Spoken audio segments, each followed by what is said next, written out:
Watershed Voice, community-supported journalism.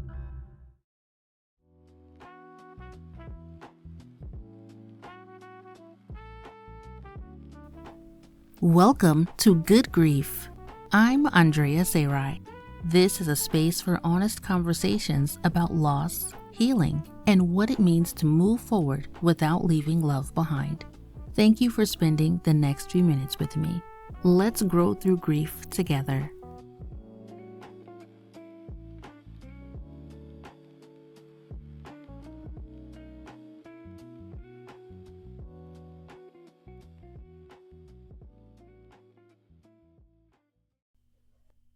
Fix your face. Stop all that crying. Go to your room until you've gotten yourself together. Be strong. Many of us have heard phrases like this throughout our lives, and we unconsciously learned that difficult emotions were acceptable as long as they were experienced privately. And grief? Grief was definitely supposed to be private. We could hurt, but it was respectable not to make anybody else uncomfortable with our mourning. In today's episode of Things We Thought We Knew About Grief, we're discussing myth number 4. We should grieve in private. But before I get into that, I want to make an important distinction. Grief and mourning are not the same thing. Grief is the internal experience of loss.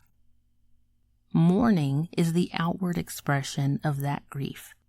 It's the crying, the talking, the storytelling, the rituals, the music, the movement, the posting, the praying, the screaming, the silence that somebody else is allowed to sit beside.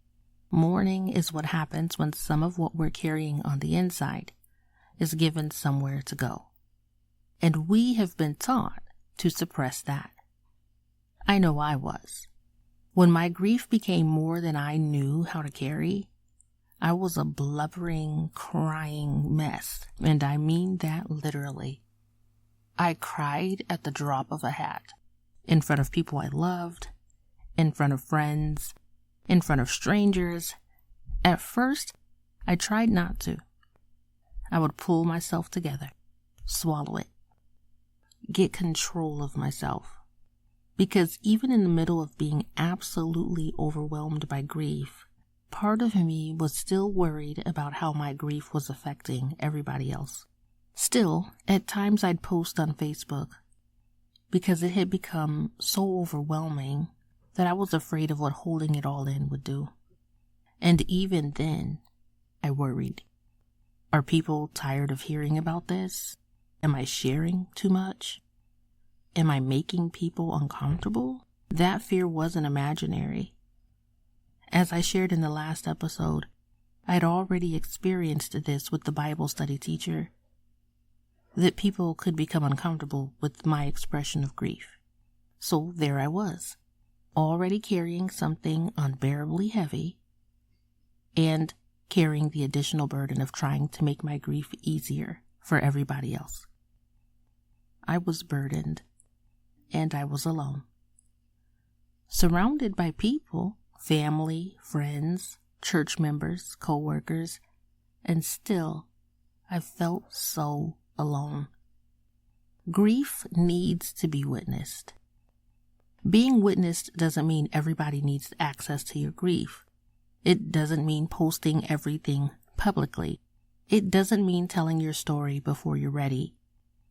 And it certainly doesn't mean allowing people to turn your pain into gossip, advice, theology, or a lesson about what you should be doing differently. Being witnessed means there is somewhere you don't have to perform being okay. Somewhere you don't have to fix your face. Someone in whose presence you can tell the truth. This hurts. I'm angry. I miss them. I'm scared.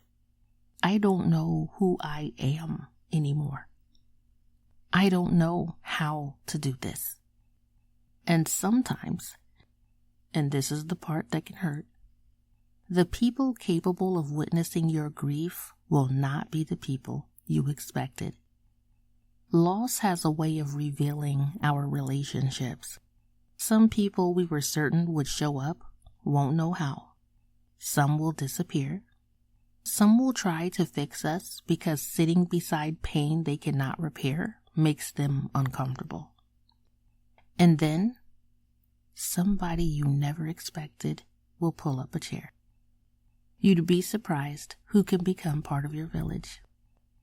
Find them, because mourning doesn't have only one face.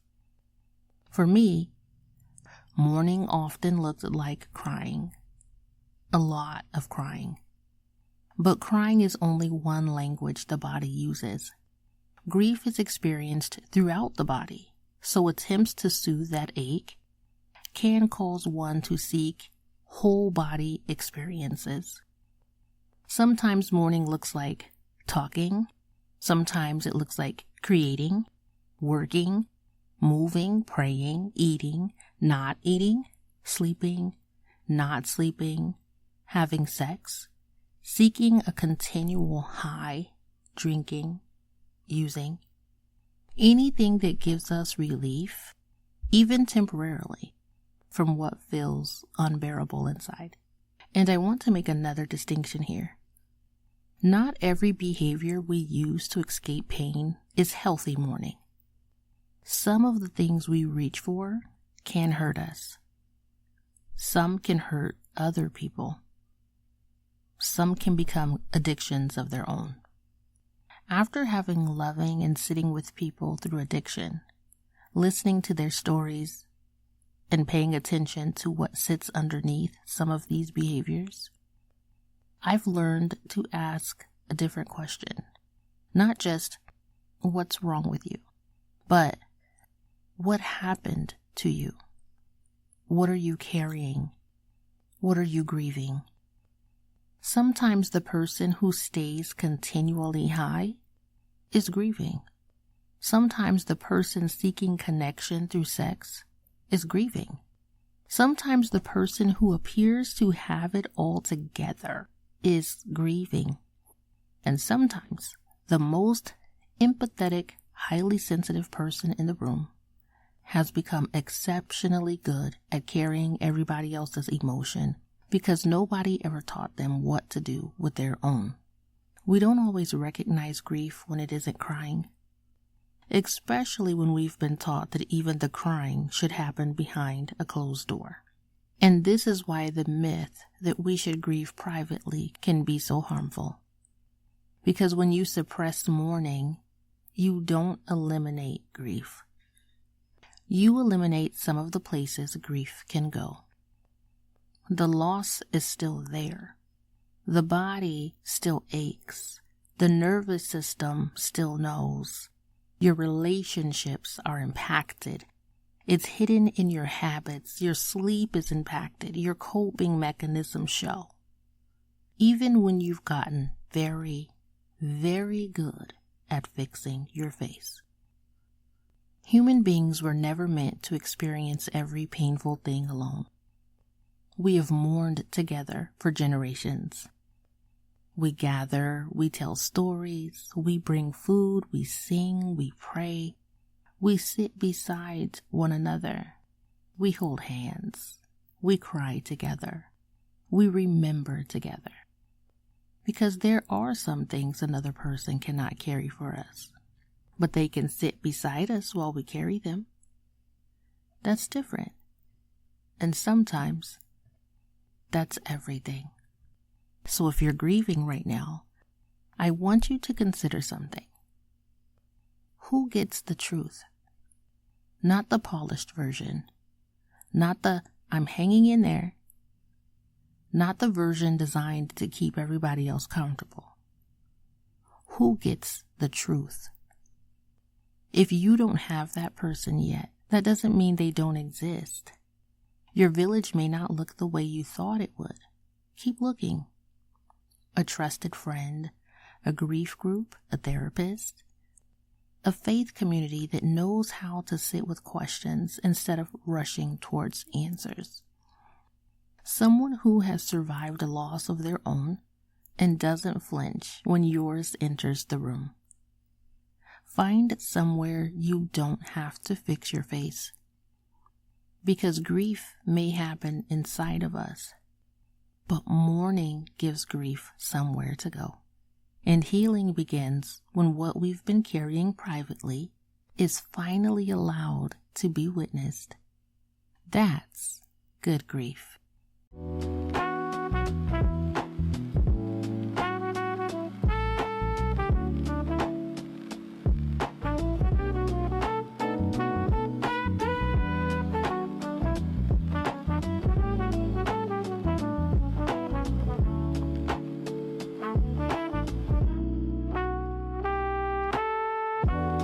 Until we meet again, may you find moments of peace, even in the midst of grief.